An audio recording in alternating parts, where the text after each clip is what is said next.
मुख्याध्यापिका, कार्यशाळेच्या उपक्रमात सहभागी असलेले सर्व शिक्षक, ध्यानी मनी स्वप्नी सुद्धा विद्यार्थ्यांचाच विकास हे ध्येय असणारे मान्यवर बंधू भगिनी, मुलांचे हित जपणारे पालक बंधू भगिनी, निमंत्रित, मदतनीस आणि भाषेवर नितांत प्रेम करणाऱ्या, भाषा वृद्धिंगत करण्यास उत्सुक असलेल्या, दैनंदिन जीवनात सूर्यनमस्कार, व्यायाम, पोषक आहार आणि नियमित अभ्यास यांनाच महत्त्व देणाऱ्या माझ्या विद्यार्थिनींनो, सर्वांचे सहर्ष स्वागत.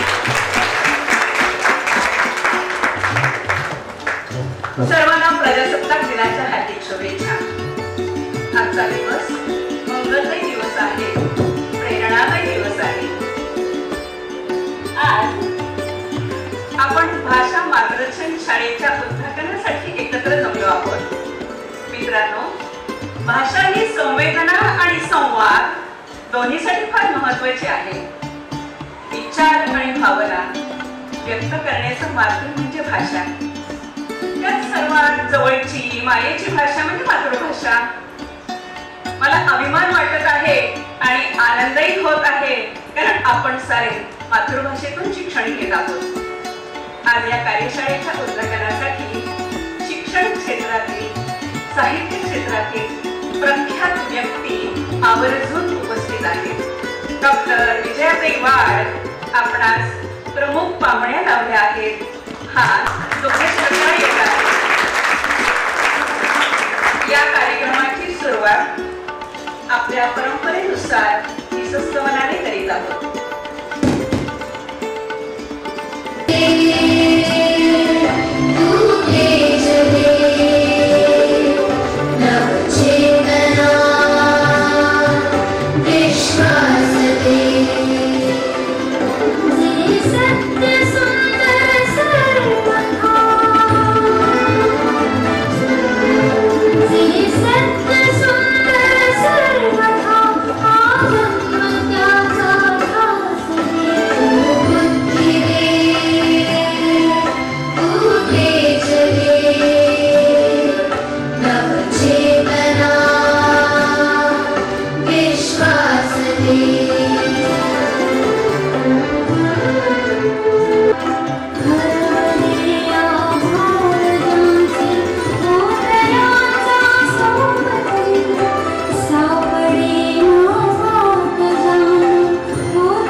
सकलानां प्रेरकः गगनस्य अलंकाराश्च. अशा सूर्यदेवाला नमस्कार. देवदेवतांना नमस्कार करून आशीर्वाद देणाऱ्या ज्येष्ठांना आणि श्रेष्ठांना नमस्कार करूया. कार्यशाळेची संकल्पना आपण ऐकून घेऊया दाता सरांकडून. विद्यार्थ्यांना प्रेरणा देणाऱ्या, ऊर्जा देणाऱ्या दाता सरांना प्रास्ताविक सादर करण्याची विनंती. सरस्वतीला वंदन करून आजच्या कार्यक्रमाच्या प्रमुख वक्त्या डॉक्टर विजयाताई वाड, माननीय वर्षा ओक मॅडम, माननीय शिंदे सर, माननीय परचुरे मॅडम, तसेच विद्यार्थ्यांचा सर्वांगीण विकास करणारे माझे सर्व शिक्षक सहकारी, त्याचप्रमाणे भाषेवरती नितांत प्रेम करणारे आज इथे जमलेले जागृत पालक आणि माझे उत्सवमूर्ती गुणी विद्यार्थी, माझी ओळख करून देतोय. न संपणारी माझी तहान आहे, न संपणारं माझं अमर प्रेम आहे. मनाला होळपणारी एक आग आहे, हृदयावर बसवून घेतलेला घाव आहे. सगळ्या विद्यार्थ्यांवर प्रेम करणारा मीच सिद्धेश दातार आहे, मीच सिद्धेश दातार आहे. आजच्या प्रास्ताविकाला वळण्यापूर्वी मला तुमच्याशी एक शेअर करायचं आहे. आणि मी सरस्वती शाळेमध्ये असताना तिथल्या विद्यार्थ्यांकडून मला भेट आलेली ती कविता तुम्हाला सांगावीशी वाटतेय. कारण ती न सांगता पुढे जाणं, कारण कार्यशाळेची सुरुवातच तिथून झाली आहे, अशी ती कविता. वर्ष नवे घेऊन आले ध्येय नव्या जगाची, वर्ष नवे घेऊन आले ध्येय नव्या जगाची. सुट्टीमध्ये भरली शाळा, सुरुवातही दहावीची, सुरुवातही दहावीची. अवली आला एक भेटीला, अवली आला एक भेटीला, सिद्धेश त्याचे नाव. पहिल्या भेटीमध्ये घेतला त्याने मनाचा ठाव. उत्तम वक्ता हा आर्यनचा, उत्तम वक्ता हा आर्यनचा. मातृभाषेला नमन करूनी, अभ्यासक विद्येचा भोगता. जगणे शिकवितो शिक्षक बनूनी, असो तासिका वा पथनाट्य, असो तासिका वा पथनाट्य. शिकविले सतत नवे वेगळे उपक्रम. माया प्रेमन जिव्हाळ्याने जोडले गेले सारे सगळे. येणाऱ्याला पाणी द्यावे मुखात वाणी गोड हवी, जाणाऱ्याच्या मनात फिरूनी येण्यासाठी ओढ हवी. शब्द हे तुमचे स्मरती आम्हा, शब्द हे तुमचे स्मरती आम्हा.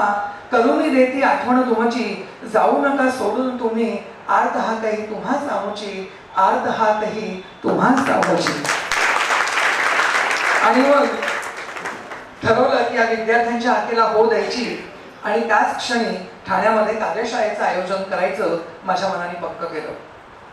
मंडळी, खरं सांगतो की मराठी विषयाकडे तसं मी अपघाताने चालू म्हणायला हरकत नाही, पण आल्यानंतर ठरवलं की विद्यार्थ्यांना मात्र न्याय द्यायचा. हळूहळू माझ्या ज्ञानाच्या कक्षात उन्नवू लागलो, नवनवीन शिकू लागलो आणि अधिकाधिक विद्यार्थ्यांमध्ये समरस झालो. विद्यार्थ्यांची मिळालेली दाद, पालकांचा प्रचंड प्रतिसाद आणि दिग्गजांचा माझ्यावर असलेला विश्वास यामुळे दातार सर आणि मराठी आणि दातार सर हे समीकरण कधी जुळलं हे मला कळलंच नाही. गेली 15 वर्ष मी भाषा शिक्षक म्हणून कार्यरत आहे. अनेक शाळांमध्ये व्याख्यानं देतो. मला यातून तुम्हाला हे सांगायचं आहे की मुलं चांगलं मराठी शिकतात, ऐकतात, गुणही मिळवतात, पण नेहमी असं वाटतं की त्यांचा आणि मराठीचा प्रवास फक्त शालेय जीवनापुरताच मर्यादित राहता कामा नाहीये. फक्त मार्गांपुरताच सीमित न राहता कायमस्वरूपी त्यांना साहित्याची आवड निर्माण व्हावी, विषयाची गोडी निर्माण होऊन त्यांचा वाचनाचा कल वाढावा, त्यांचे लिखाण समृद्ध व्हावे, काव्य उत्स्फूर्त सुचावे, लिखाण उत्तम दर्जाचं व्हावं. आणि मला वाटतं हीच माझ्यासाठी सगळ्यात मोठी या क्षेत्रातली शिदोरी असेल असं म्हणायला काही हरकत नाही. माझ्या मराठीच्या प्रवासात मला अनेक मान्यवरांचा सहवास मिळाला. आज इथे काही मान्यवर उपस्थित आहेत. त्यांचा लोभ, पाठिंबा आणि प्रोत्साहन, त्यामुळेच मला वाटतं आजची भाषेची साकारलेली कार्यशाळा. मला त्यांची नावं घेतल्याशिवाय राहत नाही, कारण मी फक्त कल्पना मांडली हो, पण मी कल्पना मांडल्यानंतर ती या सगळ्यांनी उचलून धरली. अशा शिवसमर्थ शाळेच्या मुख्याध्यापिका सौभाग्यवती Varsha Oak madam, Aruna Parchure madam, Sushmita Desai madam, शिवसमर्थाच्या मधुमती भागवत मॅडम, सरस्वतीच्या जोगळेकर मॅडम, टिपणीस मॅडम सिंघानिया शाळेच्या, असे अनेक जण आहेत. पुणे विद्याभवनच्या मेहंदळे मॅडम. तर या सगळ्यांनी मला म्हणाले, सगळ्यांनी साथ दिली आणि म्हणून आजची ही कार्यशाळा आपण यशस्वीपणे पहिला दिवस आज त्याचा साजरा करतोय. मी त्यांचे आभार मानणं मला उचित वाटत नाही, कारण मला अखंड त्यांच्या ऋणातच राहायला आवडेल. असं म्हणून मी माझ्या आजच्या या कार्यक्रमाचं प्रास्ताविक संपवतो. धन्यवाद. खूप छान. कविता पाठवणाऱ्याचं खूपच अभिनंदन. छान छान. शिक्षणाने जीवनाचे अर्थ उलगडायचे असतात. जीवनाने शिक्षणाचे अर्थ साकार करायचे असतात। आपण दोन्ही कामे विरया करीत आहोत, त्यासाठी अनेकांचं सहकार्य आवश्यक असतं। सौ विजयाताईंसारख्या मान्यवरांची नितांत गरज असते।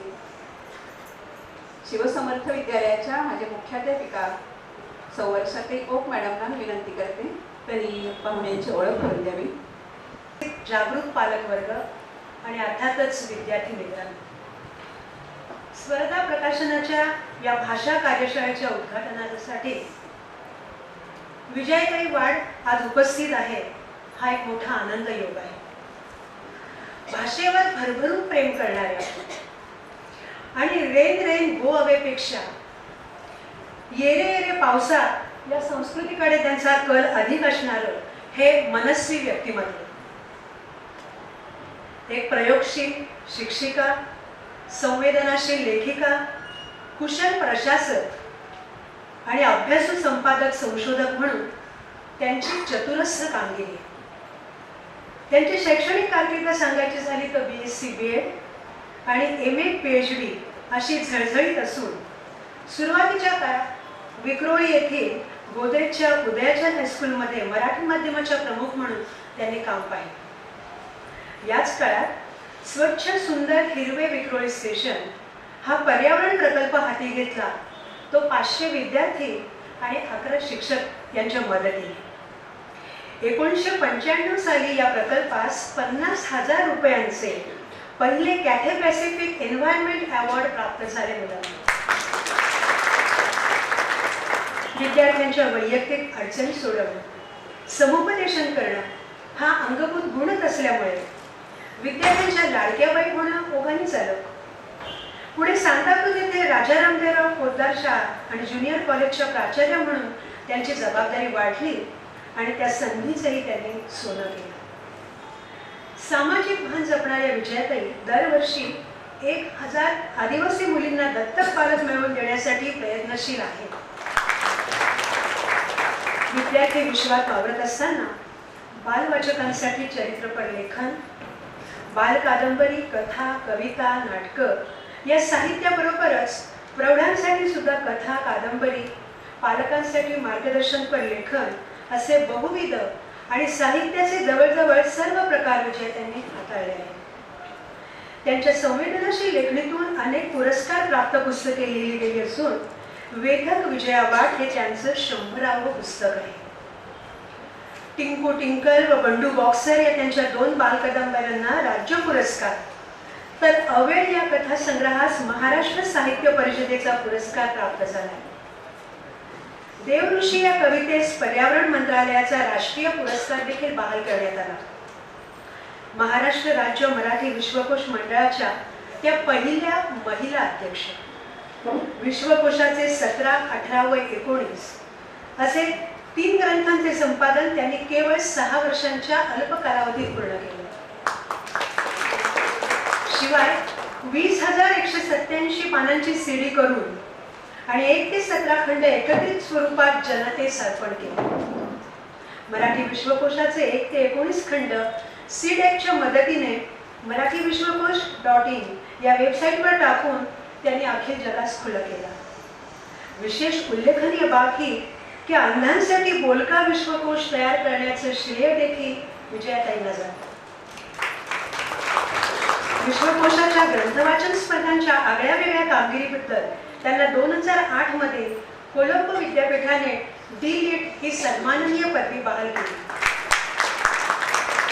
त्यांच्या अभ्यासू वृत्तीने अकॅडमिक व सांस्कृतिक क्षेत्रातील अनेक मानाचे पुरस्कार पटकावले। वानगेदाखल सांगायचे झाल्यास BEd व MA या 2 परीक्षांमध्ये विद्यापीठात त्यांना मानांकन असून बॉम्बे टीचर्स ट्रेनिंग कॉलेजने PhD चे सुवर्ण पदक देखील दिले आहे। शिक्षण क्षेत्रातील मानाचा जिजामाता पुरस्कार, टाटा मेमोरियल शिष्यवृत्तीच्या मानकरी अशा विविध 35 पुरस्कारांनी त्यांना सन्मानित केले। 2007 ते 9 या काळात अखिल भारतीय बालकुमार साहित्य संमेलनाचे अध्यक्षपद ताईंनी भूषवले। आजही विजयाताई आपल्या शैक्षणिक अनुभवांचा फायदा बालक पालक समुपदेशन, यशाचे रहस्य अशा विषयांवर देशोदेशी व्याख्याने देऊन उपस्थितांना करून देतात। त्यांच्या या परिचयाचा शेवट करताना मला महान लेखिका इरावती कर्वे यांच्या परिपूर्ती या कथेची आठवण होती. इरावती कर्वेंना पुण्यातील एका सभेस प्रमुख पाहुणे म्हणून आमंत्रित केलं होतं. परिचयकर्त्याने त्यांची ओळख करून देताना त्या एक महान विदुषी, मानववंशशास्त्राच्या ज्येष्ठ संशोधक, महर्षी कर्वेंची सून, डॉक्टर दिनकर कर्वेंसारख्या मोठ्या संशोधकाची पत्नी अशा विविध भूमिकांतून त्यांची ओळख करून दिली. पण कुठेतरी एक रुखरुख इरावतीबाईंच्या मनाला वाटत होती. कार्यक्रम संपला. घरी परत येताना वाटेत काही मुलं खेळत होती आणि एक जण चटकन ओरडला, अरे ती बघ आनंदाची आई. इरावतीबाईंना तेव्हा आपली ती ओळख पूर्ण झाल्याचं जाणवलं. कारण प्रत्येक स्त्रीच्या मनात आई ही लपलेली जपलेली असतेच. आजही विजयाबाईंची अमेरिकेत सर्जन असलेली ज्येष्ठ कन्या डॉक्टर प्राजक्ता आणि सर्जनशील अभिनेत्री असलेली डॉक्टर निशिगंधा वाड यांचा उल्लेख केल्याशिवाय हा परिचय कदाचित परिपूर्ण होणार नाही.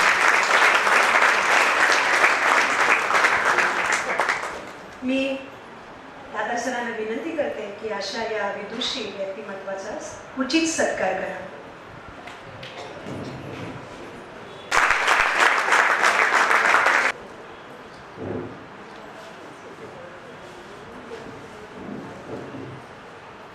दादा सरांनी वेगळा वर्षा त्यांचा सत्कार करावा, सन्मान करावा अशी मी त्याला विनंती करते.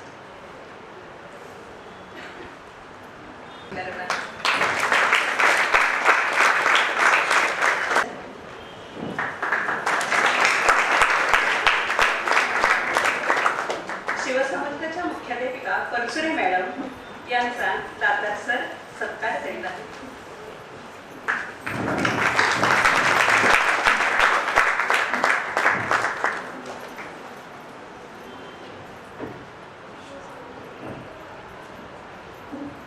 आता पुढचा सत्कार कोणाचा आहे ओळखा बरं, तुम्हाला नवल वाटेल. विनयाताई जरा पुढे येते. पुढचा सत्कार विनया चंद्रनताईंचा आहे. कशासाठी अहो विचारा. 45व्या वर्षी बेड झालेत त्या आणि सरांच्या विद्यार्थी आहे. एका नामांकित संस्थेत इतिहास विभाग सांभाळतात.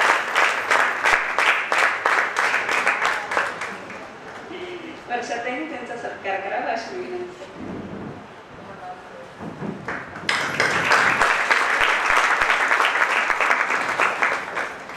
आपल्याला बोलायचे दोन शब्द या. मिळवलं आहे तर एकाच व्यक्तीच्यामुळे आणि ते आहेत माझे दादा सर. खरं सांगते मी, म्हणजे त्यांच्याबद्दल बोलणं माझ्यासाठी लहान तोंडी मोठा घास घेण्यासारखं आहे. मी काय सांगू त्यांच्याबद्दल. म्हणजे मी जेव्हा B.Ed करायचं ठरवलं त्यावेळेला मी जेव्हा सरांना अप्रोच केलं तर ते इतके खुश झाले आणि इतके मला त्यांनी प्रोत्साहन दिलं की मला शब्दात ते सांगताच येत नाही. म्हणजे मी B.Ed करू शकते, या वयात करू शकते, हे मला पूर्ण प्रोत्साहन त्यांनीच मला दिलं.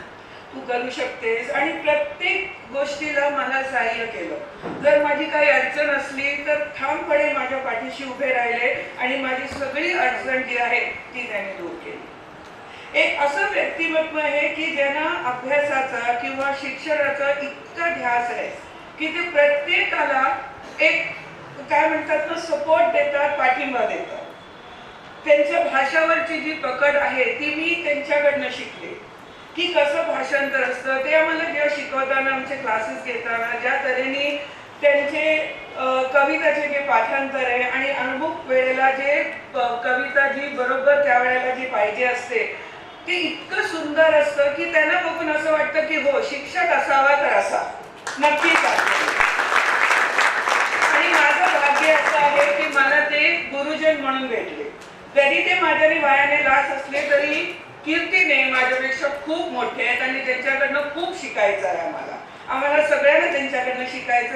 आणि खरंच मी देवाचे खूप आभार मानते की त्यांनी मला या क्षेत्रात खूपच पाठिंबा दिला आणि त्यांच्यामुळेच मला B.Ed ची ही डिग्री मिळाली. मी मनापूर्वक त्यांचा आभार मानते. Thank you so much. अभिनंदन. पुढील कार्यासाठी आम्हा सर्वांकडून तुम्हाला शुभेच्छा. आपल्या कार्यशाळेमध्ये फक्त भाषा विषयांचाच आपण विचार करणार नाही, तर बहुतेक सर्व विषयांचा आपण विचार करणार आहोत. कार्यशाळेत शिकवणारा प्रत्येक अध्यापक हा अनुभव समृद्ध आहे, आपापल्या विषयात तज्ज्ञ आहे. 10वी साठी सगळेच विषय खरं महत्त्वाचे आहेत भाषा विषयाप्रमाणेच. म्हणून प्रत्येक विषयाचे तज्ज्ञ मार्गदर्शक या कार्यशाळेत आपल्या भेटीला येणार आहेत. त्यांची आपण क्रमाक्रमाने ओळख करून घेणार आहोत. प्रथम दातार सरांच्या पत्नी सौभाग्यवती साक्षी दातार संस्कृत विषयाबद्दल थोडं सांगणार आहेत. संस्कृत कठीण वाटणारी पण कठीण नसणारी अशी संस्कृत भाषा पहिली सांगतायत. खूप खूप शुभेच्छा. या देवी सर्व भूतेषु बुद्धी रूपेण संस्थिता नमस्तस्यै नमस्तस्यै नमस्तस्यै नमो नमः. या उक्तीमध्ये, या श्लोकामध्ये ज्या संस्कृत भाषेची महती प्राचीन काळापासून गाण्यात आलेली आहे, अशी देवांची भाषा संस्कृत भाषा आपल्या सर्वांना अभ्यासाला मिळत आहे, आपल्या सर्व विद्यार्थ्यांना आणि शिक्षक म्हणून मला शिकायला मिळत आहे. हे मी खरोखरच आपलं म्हणजे माझं खूप भाग्य समजते. संस्कृतच्या साचेबद्ध प्रश्नपत्रिकेमुळे विद्यार्थ्यांचा कल हा जास्तीत जास्त मोजक्याच पाठांतरावर होता. पण संस्कृत विषयासाठी पाठांतर आवश्यक तर आहेच, पण ते मनोरंजक पद्धतीने नियोजनबद्ध रीतीने केले तर अधिक प्रभावी आणि परिणामकारक राहील. इतकंच नाही तर विद्यार्थी दशेत केलेलं पाठांतर आयुष्यभर अगदी जीवनाच्या अंतापर्यंत आपली साथ काही सोडणार नाही असं म्हटलं तर वावगं ठरणार नाही. आधुनिक परीक्षा पद्धती ही ज्ञानरचना वादावर आधारलेली आहे. यात विद्यार्थ्यांच्या कृती करण्यावर, विचार करण्यावर अधिक भर दिला आहे. स्वमत प्रकटनम श्लोकस्य तात्पर्यम माध्यम भाषया लिखत या प्रश्नांसाठी विद्यार्थ्यांनी बाजारातील गाईडांचे लिखाण न करता थोडासा विचार करून त्याचे उत्तर जर स्वभाषेत लिहिले तर ते खऱ्या अर्थाने स्वमत प्रकटन होईल आणि या माध्यमातून विद्यार्थ्यांची वैचारिकता वाढीस लागेल यात शंका नाही. संस्कृत सुभाषिते तर अनेक गोष्टी सोदाहरण सांगतच असतात आणि ही सुभाषिते आपल्या सर्वांच्या मनाची पकड घेतल्याशिवाय राहत नाही. विद्यार्थी मित्रांनो, आयुष्यात आपल्याला जर काही शिकायचे असेल तर ते वाहत्या पाण्याकडून शिकावं. वाहतं पाणी जसं आपल्या वाटेत आलेला खड्डा भरल्याशिवाय पुढे जात नाही, त्याप्रमाणे आपण सुद्धा जीवन जगत असताना इतरांना जितकी मदत करता येईल तितकी मदत नक्कीच करावी, जरूर करावी. काय आहे, उन्हाळा, पावसाळा आणि हिवाळा यांच्या बरोबरच माणसाच्या वाट्याला, माणसाच्या अनुभवाला येणारा जो चौथा ऋतू आहे त्याचं नाव आहे जिव्हाळा. या जिव्हाळ्याच्या माध्यमातून विद्यार्थ्यांवर चांगले संस्कार करण्याचे अतिशय पवित्र आणि मोलाचं कार्य समाजाने, म्हणजे हे कार्य करण्याची जबाबदारी समाजाने शिक्षकांवर सोपवलेली आहे आणि त्यामुळेच ती फार मोठी आहे. अहो, चुकीच्या गोष्टी करायला ज्ञान लागत नाही, परंतु जीवनात तडजोड करायला शहाणपणा मात्र अवश्य लागतो. हाच शहाणपणा विद्यार्थ्यांना देऊन त्यांना व्यावहारिकदृष्ट्या परिपक्व करणे ही आज काळाची गरज बनलेली आहे. आणि अशाच पद्धतीने केवळ परीक्षार्थी न होता ज्ञानार्थी, ज्ञानपिपासू होऊन आपण संस्कृत भाषेचा केवळ अभ्यासच करायचा नाहीये, तर त्या भाषेची अगदी मनापासून मनपूर्वक साधनाच करायची आहे. आणि यासाठी, आणि तुम्ही हे नक्की कराल असा एक जबरदस्त विश्वास माझ्या मनात आहे आणि अशी आशा ठेवूनच मी आज आपण आपल्या कार्यशाळेला सुरुवात केलेली आहे आणि अशा आशा ठेवून मी माझं वक्तव्य संपवते. जय हिंद. सिंगानियाच्या टिपणीस मॅडम हिंदी या विषयाबद्दल आपलं मनोगत व्यक्त करते. खरी गोष्ट आहे. कारण कार्यशाळा म्हटल्यानंतर लगेचच सुरू करायचं का, हा पहिला प्रश्न माझ्या मनात होता. सरांच्या मनात होता की नाही मी विचारलं नाही सरांना ते. पण आपण आज एवढे सगळे इथे उपस्थित आहोत. आज राष्ट्रीय सुट्टी आहे, तर मग अभ्यासाला का सुट्टी घेऊ नये, त्या विचारानेच मी कार्यशाळा आज सुरू करायची नाही. पण थोडंसं आपण आपल्या रोजच्या जीवनामध्ये डोकावून पाहायला काय हरकत आहे, असा मी विचार केला.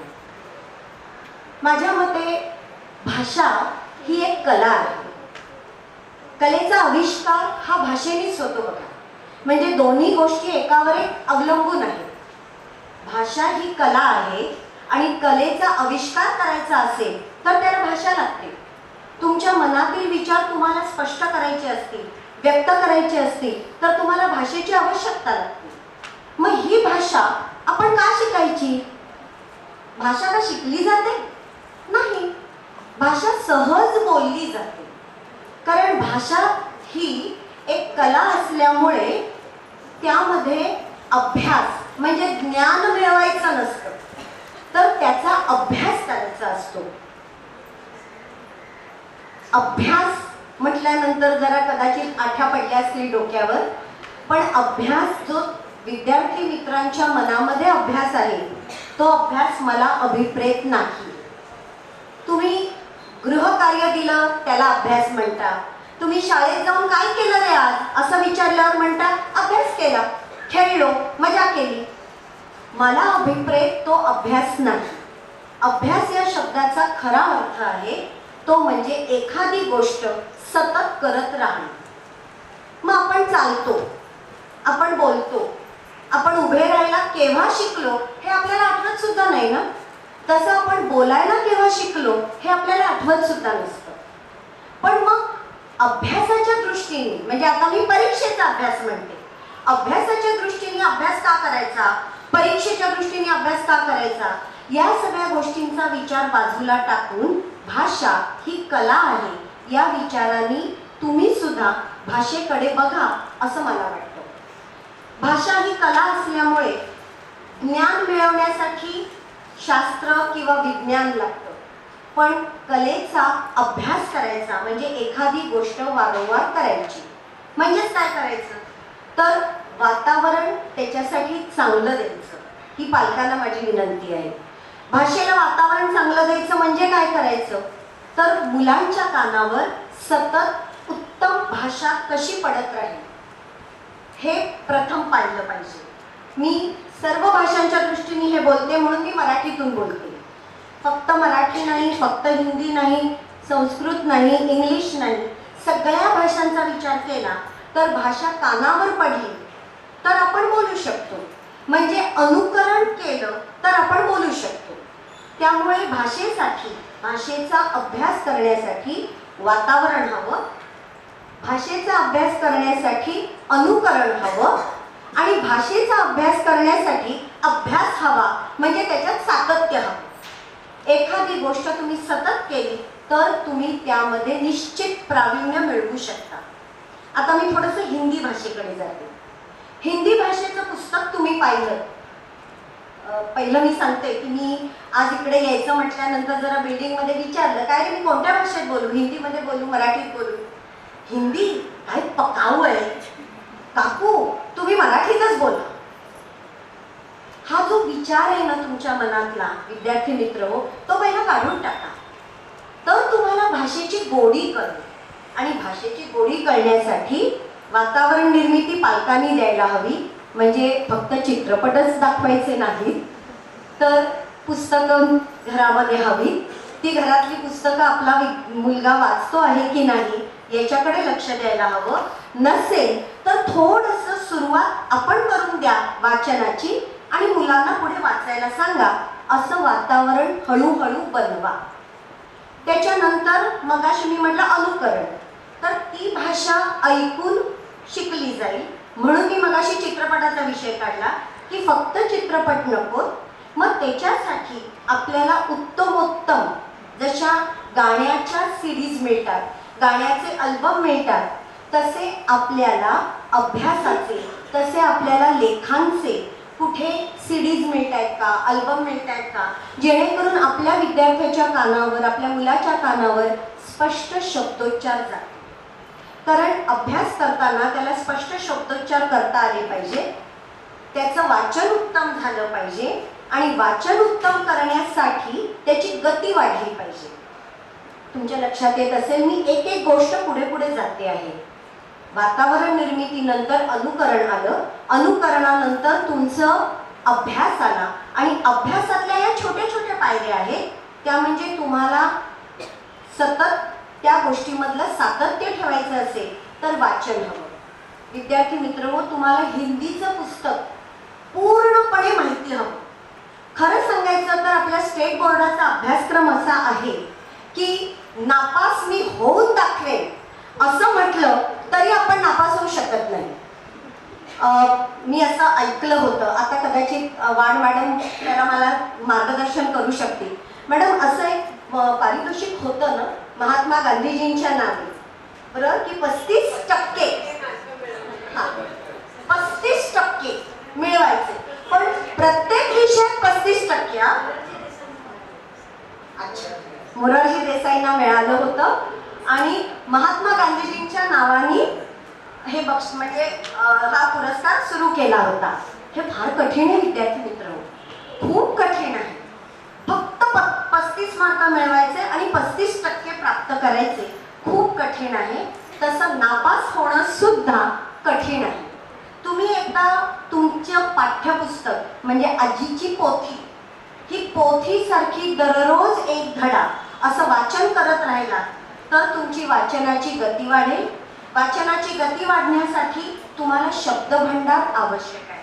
मग ते शब्दभांडार सुरुवातीला थोडा त्रास जातो, वाटतो आपल्याला, शेजारी डिक्शनरी घेऊन बसावं लागतं, पण एखाद्या महिन्यामध्ये तुमची गती वाढते आणि मग त्या गतीचा उपयोग होतो.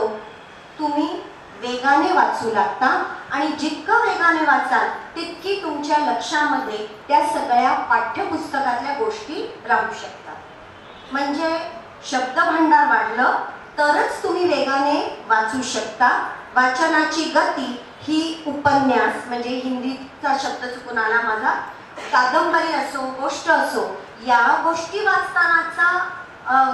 वाचनाची वाचनाची गती आणि अभ्यासक्रमाचं पुस्तक वाचनाची गती यामध्ये फरक हवा.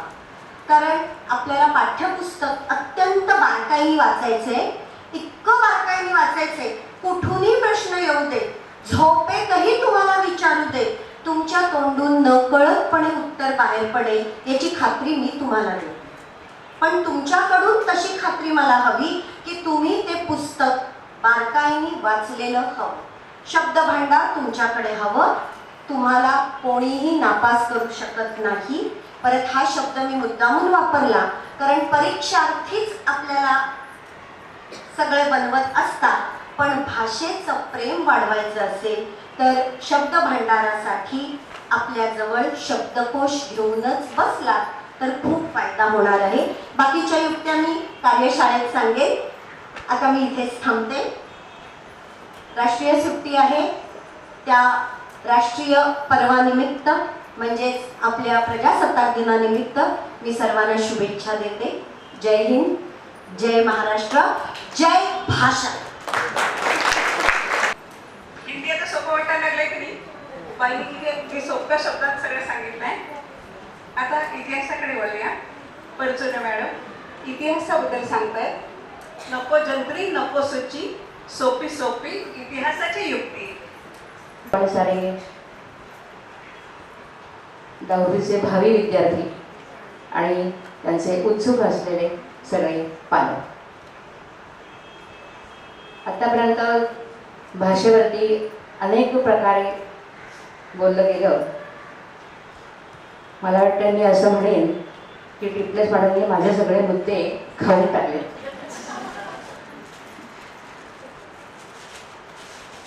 इतिहास आणि भाषा या दोन्ही विषयांचा अतिशय जवळचा संबंध आहे. कारण भाषेला इतिहास आहे आणि इतिहासाला भाषा आहे. त्याच्यामुळे भाषेचा अभ्यास करताना भाषेचा इतिहास म्हणजेच व्याकरण, त्याचा अभ्यास आपण करतोच, करावाच लागतो. तसंच इतिहास शिकताना किंवा भूगोल शिकताना आपल्याला भाषेची त्याला जोड द्यावी लागते. याचं कारण असं की आपण जेव्हा इतिहासाच्या किंवा भूगोलाच्या पुस्तकाचा अभ्यास करतो त्यावेळेला त्यात जी एक विशिष्ट प्रकारची भाषा आहे इतिहासाला, इतिहासाचं उत्तर लिहिताना हे मोघम लिहून चालत नाही, तर त्या भाषेतच लिहावं लागतं. भूगोलाचं उत्तरही त्या भाषेतच द्यावं लागतं. कारण भौगोलिक कारण द्या, ऐतिहासिक कारण द्या, ह्या प्रश्नांची उत्तरं देताना आपल्याला त्या भाषेचा वापर करावा लागतो. तसं पाहिलं तर थोडासा हा विषय भाषेपेक्षा अतिशय रुक्ष आहे आणि बऱ्याच विद्यार्थ्यांचा नावडीचा विषय आहे. परंतु पहिल्यापासूनच जर तुम्ही व्यवस्थित, जसं आता टेप्रिस मॅडम म्हणाल्या की मी सांगते की इतिहासाच्या पुस्तकाचं एखाद्या पोथीसारखं पारायण करा. आणि दुसरी महत्त्वाची गोष्ट म्हणजे पाठाखाली जे प्रश्न आहेत त्याची उत्तरं ही स्वतः तुम्ही तयार करा. कोणत्याही गाईडचा, कोणत्याही प्रकारच्या नोट्सचा आधार न घेता ही उत्तरं तयार करा. तरच तुम्हाला प्रश्न कोणत्याही प्रकारचा आला तरी उत्तर देता येतं. काही वेळा असं होतं की उत्तर एकच असतं, प्रश्नाची भाषा बदलते आणि मग आपल्याला उत्तर देताना गोंधळायला होतं.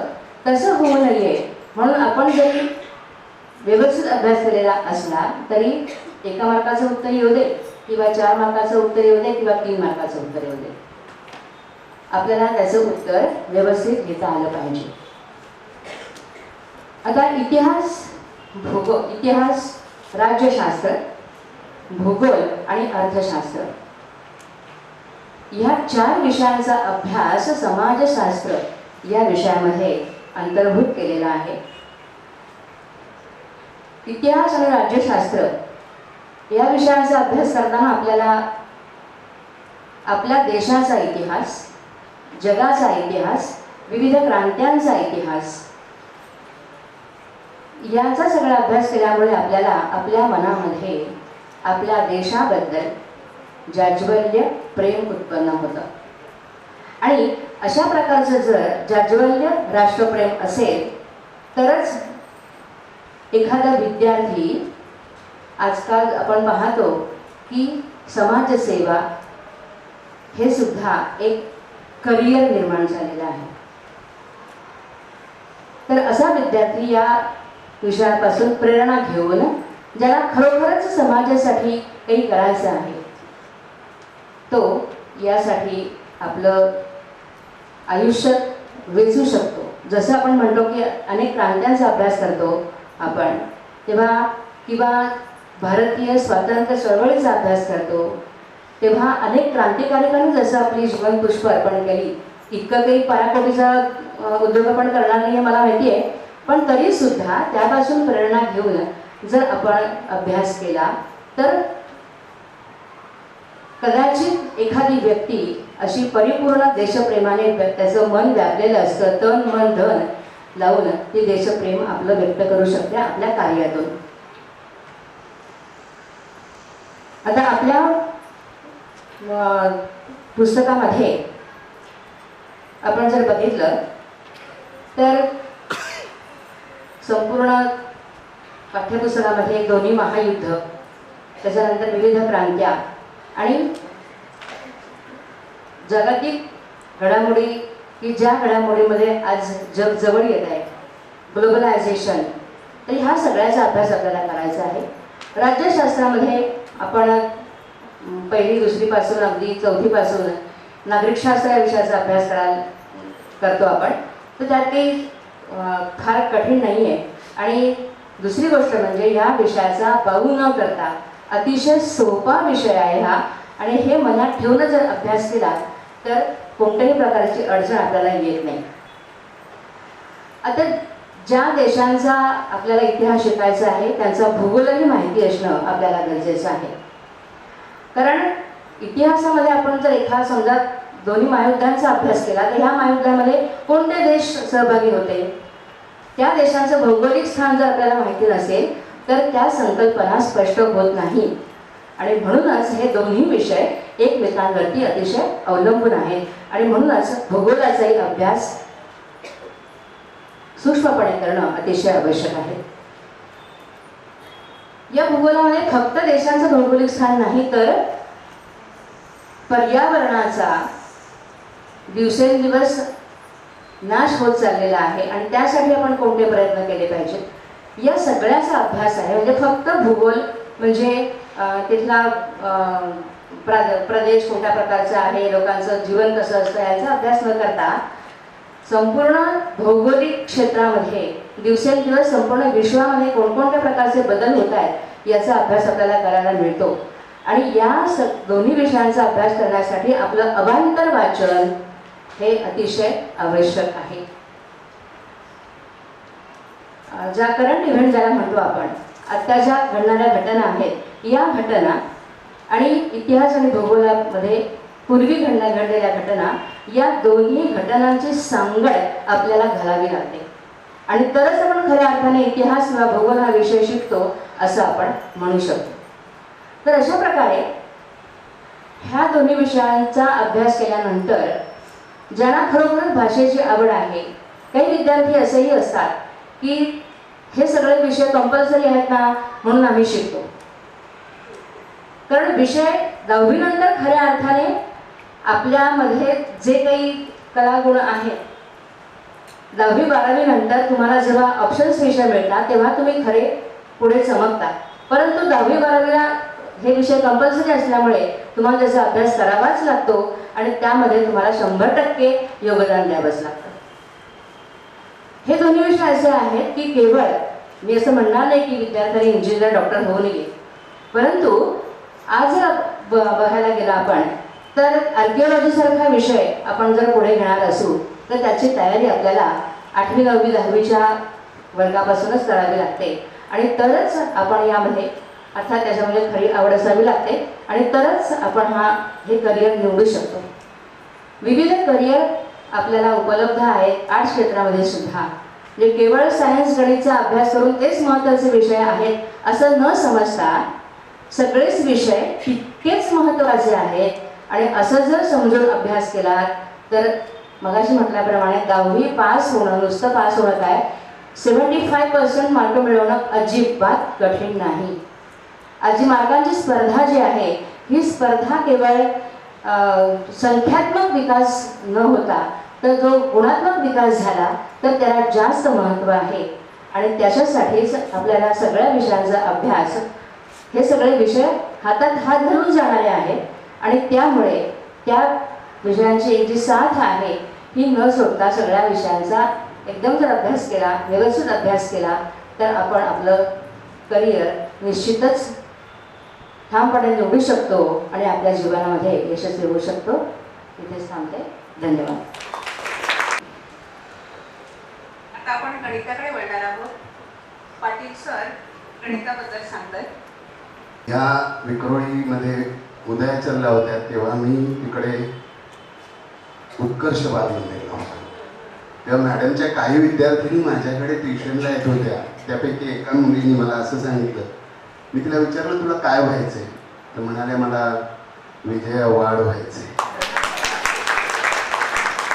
मुलीचं नाव मुळे म्हणून आडनाव फक्त आठवतं. नंतर माझ्या या उपक्रमात दातार सर आले होते. माझा एक उपक्रम छोटासा त्याचा मराठी शिकवण्यासाठी दातार सर आले होते आता 1 वर्षापूर्वी.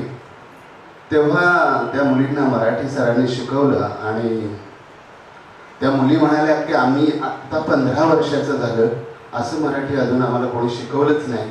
सर पुन्हा त्यांना बोलवा, पुन्हा बोलवा असं त्यांचा आग्रह होता आणि त्यानंतर सरांनी मला पुन्हा 2 तासिका दिल्या.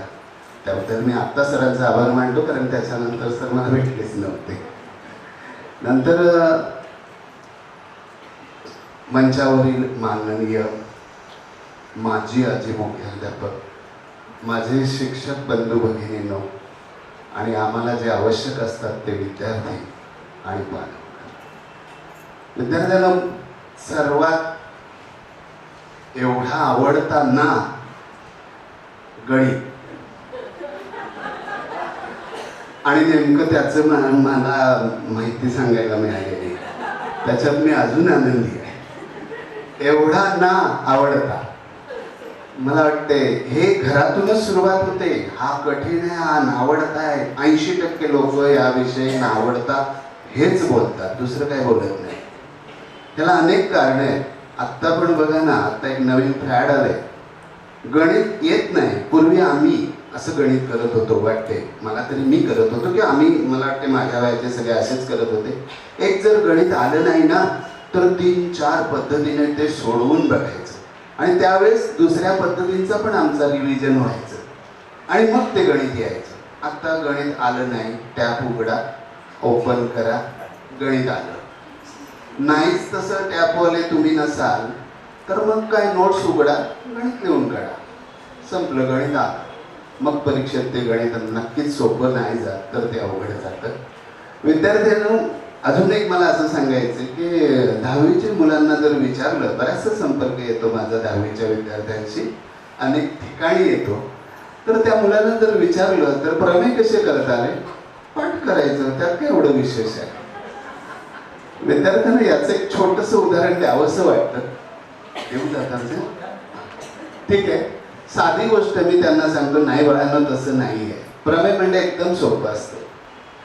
म्हणे काय, तुम्ही सांगितलं आई लिस्ट करून देते सामानाची आणि पैसे पण देते, आपण फक्त जाऊन तिला तेवढं सामान आणून द्यायचं, आपली सिद्धता संपली. बघा लिस्टमध्ये काय दिलेलं आहे, अंडी, टोमॅटो, कांदे, नारळ. विद्यार्थी गेला, पैसे घेतले आईचे, सुरुवात रिक्षेला जायला आईचेच पैसे. तिकडे गेल्यावर लिस्ट कशाला पाठ करायला पाहिजे, लिस्ट पाठ करायला पाहिजे नाही, मग तसं प्रमेय कशाला पाठ करायला पाहिजे, फक्त लिस्ट बघायची आणि खरेदी करायची. या विद्यार्थ्यांनी काय केलं, सरळ गेला, पहिले अंडी घेतली, पिशवीत टाकले, टोमॅटो घेतले, पिशवीत टाकले, कांदे घेतले, पिशवीत टाकले, नारळ घेतले, पिशवीत टाकले, आणि पिशवी हलवत तरी आला. सिद्धता काय झाली असेल.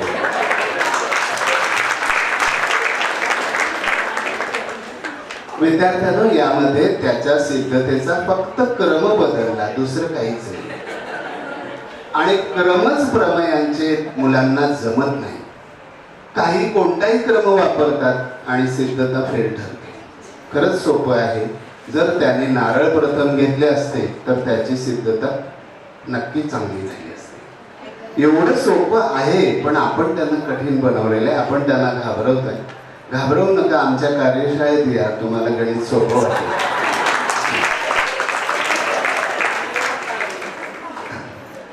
खरं सांगतो, अगदी म्हणजे खूपच असं गोंधळ होतोय, पण मला नाही वाटत. मला माझे विद्यार्थी काही जे आहे, माझे विद्यार्थी कॅल्क्युलेशन, आकडेमोडी चुकतील पण प्रमेय चुकत नाही. कारण साधी गोष्ट आहे. ह्या प्रमेयाचं जर आपण व्यवहारातील उदाहरण घेतले, आपण टोमॅटो कशी घ्यावी एवढं माहीत असलं की झालं, कांदे कसे असतात एवढं माहीत झालं की झालं, टोमॅटोला हिरवा डाग नसतो एवढं माहीत असलं तरी तो खरेदी करतो, बरोबर आहे. सेम तसंच आहे आमच्या प्रमेयात. आम्ही कसं मस्त वाक्य देतो, त्याच्यात 4 शब्द असतात, त्या 4 शब्दांचा अर्थ लिहित जायचा, पण क्रमाने. हा महत्वाचा आहे. सिरियल फार महत्वाची.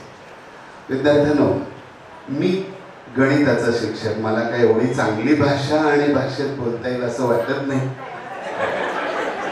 पण मॅडमने जर एवढं मला हे दिले, प्रोत्साहन दिले, तर मग मी गणिताविषयी सांगतो. अजून एक लक्षात घ्या की प्रमेय पाठ करणं हे चुकीचं आहे. मला वाटते आपण सर्वांनी जर व्यवहार आणि गणित याला एकत्र आणलं तर काय होईल, गणित हलकं बनेल, बरोबर आहे, आणि व्यवहारात आपण शहाणे होऊ, नक्कीच अगदी. आणि तसंच केलं तरच गणित मला वाटते सोपं वाटेल. अजून दुसरं असं सांगावं असं वाटतं की गणितामध्ये एवढी घाबरायची गरज नाही. गणिताचे प्रमेय तर पाठ करूच नाही. आम्ही पाठ करायला सांगतो ते पाठ नाही करणार, पाढे पाठ करतात, हे काय आहे असे.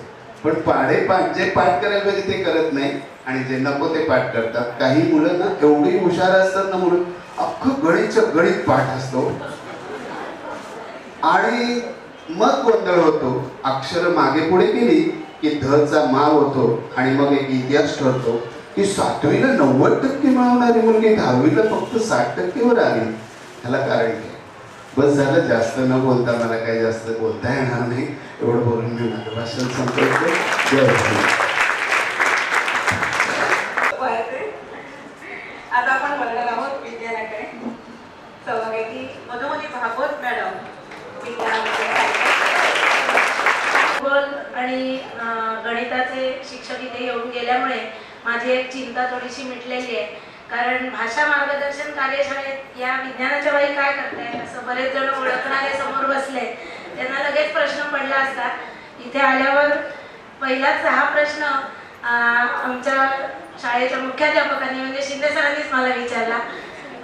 सर म्हणाले आल्याबरोबर की बाई बसा बसा इकडे, बाकी नाही का कोणी आलं वगैरे असं. म्हटलं सर मी जरा इकडे बसते, मला थोडंसं बोलायचं आहे. अहो विज्ञानाचं काय, इथे भाषा मार्गदर्शन कार्यशाळा आहे ना असं. त्यामुळे मला थोडंसं टेन्शन आलं होतं, कारण स्वागतच माझ्याच वर्गातल्या आणि काही अन्य वर्गातल्या आमच्याच 10वीच्या विद्यार्थ्यांनी तिकडे स्वागत केलं बाई. त्याच्यामुळे पण हा माझा प्रश्न आधीच्या शिक्षकांनी सोडवलेला आहे की आता इथपर्यंत सगळ्यांना कल्पना आलेली आहे की इतर विषयांचं मार्गदर्शनही याच्यामध्ये मिळणार आहे. मित्रांनो, आपण बऱ्याचशा कार्यक्रमांची सुरुवात दीप प्रज्वलनाने करतो.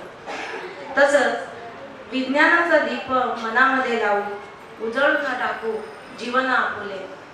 विज्ञानाची पणती धरून या हाती, पळवू या भीती जनातील. विज्ञानाचे माप उंबरठ्यावर ठेवू, उल्लंघुनी जाऊ अनिष्ट रूढींना. विज्ञान तोरण बांधून या दारी, करूया स्वागत नववर्षाचे. विज्ञानाची काठी उगारू न हाती, जोडपून काढू भोंदूगिरीला. विज्ञानाची कास धरून या करू, जतन आपुल्या निसर्गाचे. निसर्गाने केला वानराचा नर, विज्ञानाने समजू उत्क्रांतीला. चौकस शोधक वृत्तीनेच खरा, जाणून घेऊया विश्वाचा पसारा. विज्ञानाची आस, विज्ञानाशी मैत्री, उत्कर्षाची खात्री मनी बाळगावी. विज्ञान मनात, विज्ञान जनात, विज्ञान जगात चेतवावे. विज्ञान आकाश, विज्ञान प्रकाश, विज्ञान विश्वात चिरंतन. विज्ञान विश्वात चिरंतन हे विज्ञानाचं महत्त्व आहे आणि ते भाषेच्या माध्यमातून मी मांडण्याचा छोटासा प्रयत्न केला.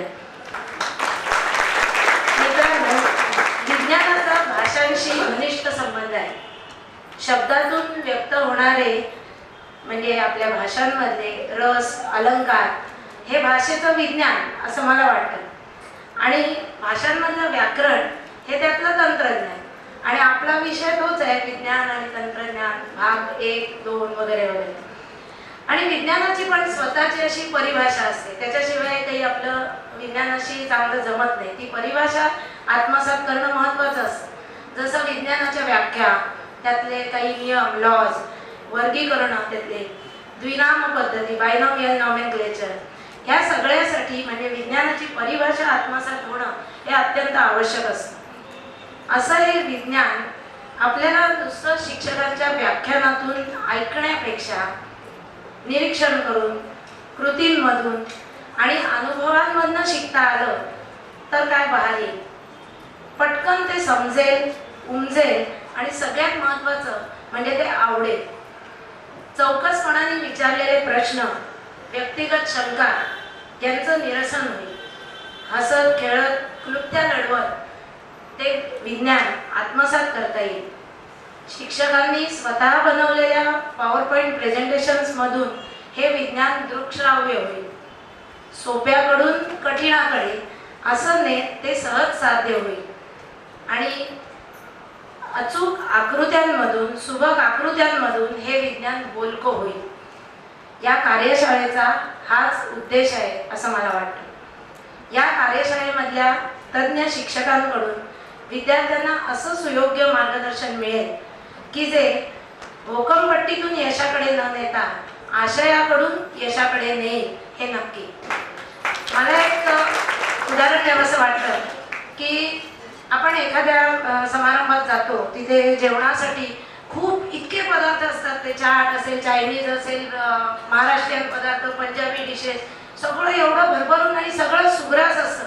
पण तरी सुद्धा एवढं सगळं समोर असल्यामुळे काय खावं हे समजत नाही, किंवा सगळंच थोडं थोडं खाल्लं तरी पोटाला ते कसं पचवावं हे समजत नाही, आणि मग भोजनाचा आनंद आपल्याला नीट घेता येत नाही. आणि त्याच्या उलट जेवायच्या जागी आपण नुसतीच पावभाजी, नुसतंच कटलेट, नुसतेच बटाटे वडे असं काहीतरी थोडंसंच किंवा नेमकं तेवढं खाल्लं तरी सुद्धा तो जेवल्यासारखा आनंद काही आपल्याला पोटभर मिळत नाही.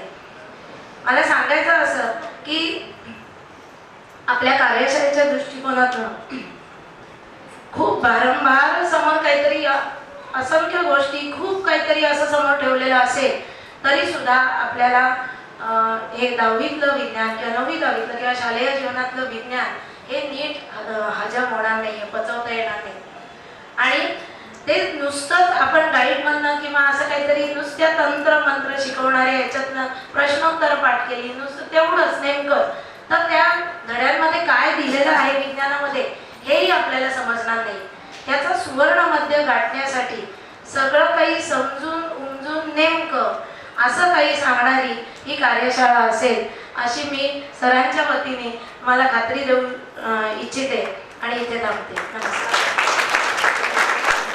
उपयुक्त माहिती सांगितली आणि कार्यशाळेचा हेतू हळूहळू फुलत चाललेला आहे, समजत चाललेला आहे. आता सराफ मॅडम इंग्रजी विषयाबद्दल सांगतायत. सराफ या ठिकाणी भाषेची कार्यशाळा आहे आणि त्यानिमित्त विविध भाषांमध्ये आपण या ठिकाणी ऐकलेलं आहे. आता माझी भाषा जी आहे ती या सगळ्यांना बरोबर विरुद्ध अशी आहे. आणि इंग्रजी म्हटलं की 150 वर्ष राज्य आणि स्वातंत्र्य आणि पारतंत्र्य याच्यापासूनच वर्गात सुरुवात होते.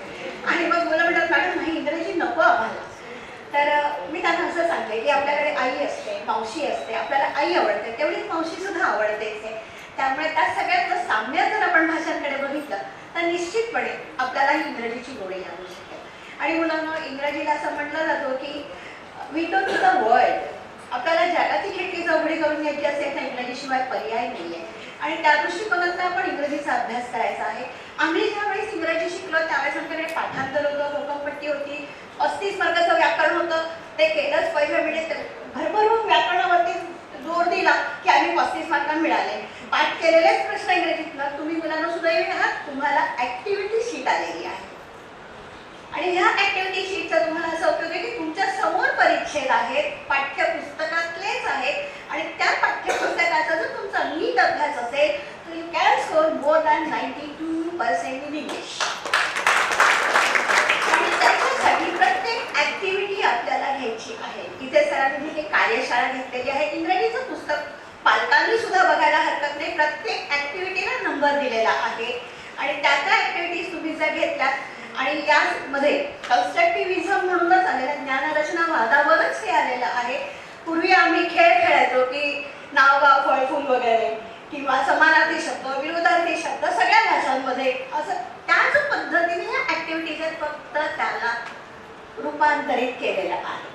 आणि मग आम्ही हे सगळं ऍक्टिव्हिटीमधून तुमच्याकडनं करून घेणार आहोत. आणि इंग्रजीच्या बाबतीमध्ये माझा स्वतःचा अनुभव आहे. ज्यावेळेस मी MA ला असताना कलिना युनिव्हर्सिटीमध्ये माझ्या प्राचार्यांच्या समोर Arunachalam gold medalist of Madras university आणि मी अशी ठाण्यामधनं मध्यमवर्गीय कुटुंबामधनं गेलेली अशी मी तिथे उभी राहिले. आणि मग इंट्रोडक्शन वगैरे झाली, मला काही बोलता वगैरे नाही. सरांनी एक आठवडाभर ऑब्झर्वेशन केलं आणि मला बोलावून घेतलं. खाम ऑफिसमध्ये गे. माझे पाय लटपटायला लागले. मी काहीच केलं नाही. मला सरांनी कशाला बोलवलं असेल. तिथे गेलं म्हणजे तुमची अडचण काय आहे. म्हटलं नाही सर काहीच नाही. मला मराठी समजत नाही, मला हिंदी समजत नाही.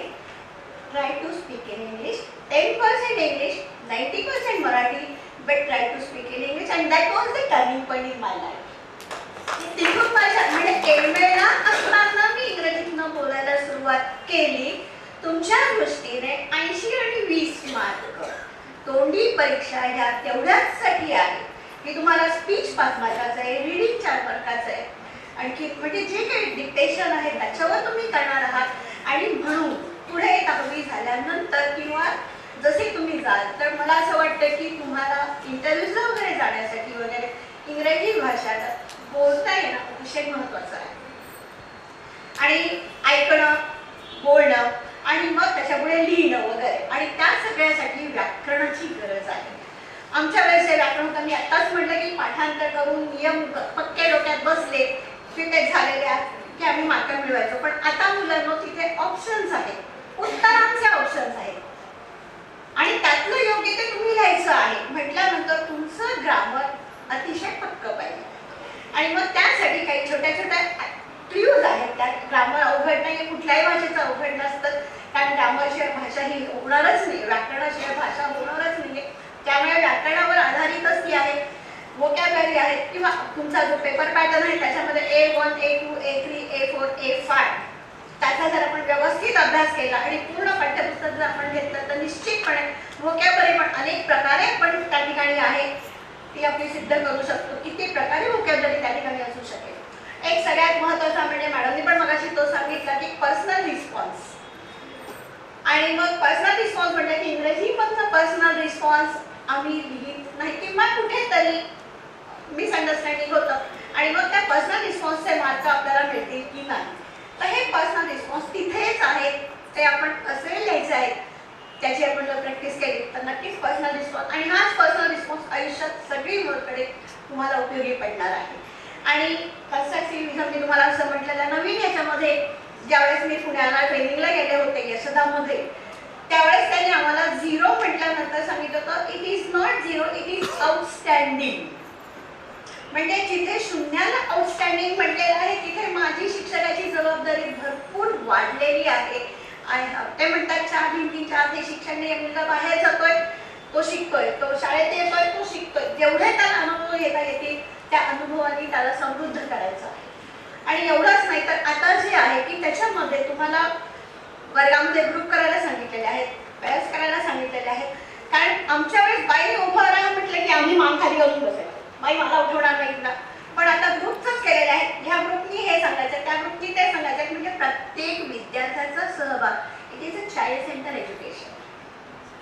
त्यामुळे त्या विद्यार्थ्यांनी त्याच्यामध्ये सहभाग घेतला पाहिजे ही त्यामागची भूमिका आहे. आणि त्यात जसा जसा तुम्ही सहभाग घ्याल त्याच्यामध्ये तुमचा सेल्फ कॉन्फिडन्स वाढतो. मुलांमध्ये तुम्ही बोललात तर तुम्ही चर्चा करून अधिक चांगल्या पद्धतीने उत्तर देऊ शकतो. एकट्याने उत्तर द्यायचं म्हटलं की भीती वाटते आहे. त्यामुळे हा जो अभ्यासक्रम आहे तो या पद्धतीने ऍक्टिव्हिटी बेस्ड जो आहे तो आपण या ठिकाणी घेणार आहोत. त्या ठिकाणी नवीन नवीन जे काही आहे की सुरुवातीला मला असं वाटतं की आम्हाला शाळेत गेल्या की पावसाळ्यावरती निबंध, फेस्टिवल म्हटलं की गणपती फेस्टिवल, दिवाळी फेस्टिवल, हे निबंध. आता निबंधाचं पॅटर्न सगळे बदलले आहे. मग त्याच्यामध्ये जनरेटिंग आयडियाज आहेत की नाही किंवा असं काय आहे. मग त्यामध्ये आपण खेळामधून सुद्धा हे निबंध घेऊ शकतो. आपण एखादा शब्द त्या ठिकाणी स्पोर्ट्स शब्द आपण जर का फळ्यावरती घेतला आणि विद्यार्थ्यांकडनं शब्द घ्यायचे आणि विविध शब्द एकत्र केल्यानंतर निश्चितपणे त्या शब्दांना स्क्रुटिनी करून आपण छान the sports day in my school लिहू शकतो. म्हणजे विद्यार्थ्यांकडनं म्हणजे ते त्यांना गृहीत करायचं नाही की त्यांना काही विद्यार्थ्यांना येतं आहे, त्यांना फक्त आपण मार्गदर्शन करणार आहोत. या पद्धतीने आपण या ठिकाणी घेणार आहोत. आपण या ठिकाणी मला बोलायची संधी दिली त्याबद्दल मी आयोजकांचे सगळ्यांचे आभार मानते.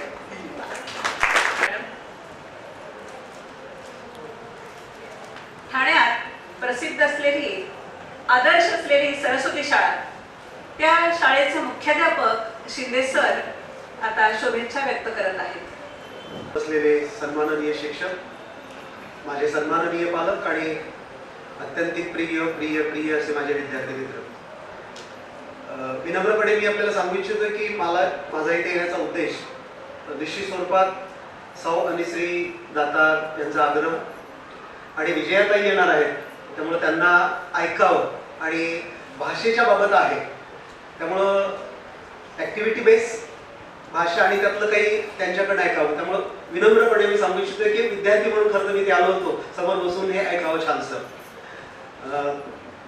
थोडंसं बोलणार आहे, फार मी आपला वेळ घेणार नाहीये. खरं मला शिक्षकांना किमान 40 मिनिटे बोलायची सवय असते, त्याशिवाय समाधान होत नाही, पण थोडक्यात बोलणार आहे. इथे आल्यानंतर एक बाब जाणवली, विनम्र असणारे मराठी भाषेवर प्रभुत्व असणार आहे, कारण थोड्याच कालावधीत आम्ही मुख्याध्यापक, आमचे डोळे सगळीकडे असतात. त्यामुळं सर वर्गावर शिकवत असताना ही शांतता आणि त्या भाषेचं प्रभुत्व निश्चित स्वरूपात तेव्हा जाणवतं. एक विशेष बाब इथे झाली की वयाने मोठे असणारे विद्यार्थी सुद्धा सरांचे आहेत, हे ऐकून बघून फार बरं वाटलं. त्यांचा स्वभावच आहे तसा तो, कारण ते सगळ्यांना आपलंसं करून घेतात आणि धडपड मोठी असते. त्यामुळे सरांचं मनापासून कौतुक. दुसरं, भाषेच्या बाबत बोलत असताना आपल्याला याची कल्पना आहे. खरं तर यातल्या याच्यामध्ये मी फार इंटरफेअर करणं बरोबर नाही, पण विषय निघाला म्हणून जरासं मी आपल्याला सांगू इच्छितोय. कोणतीही भाषा एकमेकींची सवत नव्हे, ती सखी असते. सर्व भाषांच्या वरती प्रभुत्व असलं पाहिजे. मराठी भाषा माझी मातृभाषा आहे, त्या भाषेचा मला अभिमान आहे, पण याचबरोबर इतर भाषांनीही मला आल्या पाहिजेत. कारण मराठी माणसं बाहेर पाणीपुरी आणि अन्य खाताना जाता जाता संवाद जे कानावर पडतात, महाराष्ट्रीयन महिला त्या भैया व्यक्तीला म्हणतात, भैया जी कैसा शरबत बनाया इसमें लिंबू पिळो. नाही, ही पिढी भविष्यात ज्या पदावर जातील, जिथे राहतील, तिथे सर्व भाषांच्या वरती प्रभुत्व असलं पाहिजे. मराठी छानशी बोलता आली पाहिजे, हिंदी छानशी बोलता आली पाहिजे, इतर भाषाही छानशा बोलता आल्या पाहिजेत. एकमेव उल्लेख करू नये, पण मी करतोय. बच्चन सोडले तर बाकी अनेक अभिनेते सुद्धा हिंदी बोलत असताना नीटशी बोलत नाहीत. हो, क्योंकि सास भी कभी बहू थी बरेच वर्ष चालली, महिला त्यामध्ये गुंतून होत्या. क्योंकि त्यातला शब्द व्याकरणाच्या दृष्टिकोनातून चुकीचा होता आणि नामवंत पेपरमध्ये तो लिहिला जात होता. अनेक पोलीस किंवा अन्य असे शब्द हे करत असताना स्त्रीलिंग आणि पुल्लिंग मध्ये गोंधळ करतात. उद्या ठाण्यातली ही पिढी, शाळा कोणती असू दे, ज्या क्षेत्रात जातील, अभिनेते होऊ देत, अन्य कुठे, तिथे उत्तम प्रकारची भाषा त्यांना बोलता आली पाहिजे आणि त्यामुळे सगळ्या भाषांचं हे आपल्याला हे झालं पाहिजे. मी इतरांना वृक्ष वाटणारा भूगोल आणि अर्थशास्त्र विषय शिकवतो आणि त्याच जोडीला भाषा हिंदी शिकवतो.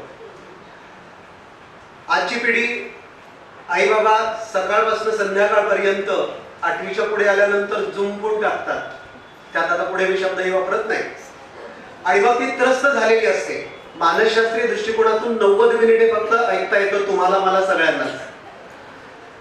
भाषांचा उपयोग अशा कठीण विषयांच्या मध्ये कंटाळल्यानंतर त्या मुलांना छानसं ऊर्जा देण्यासाठी होऊ शकतो.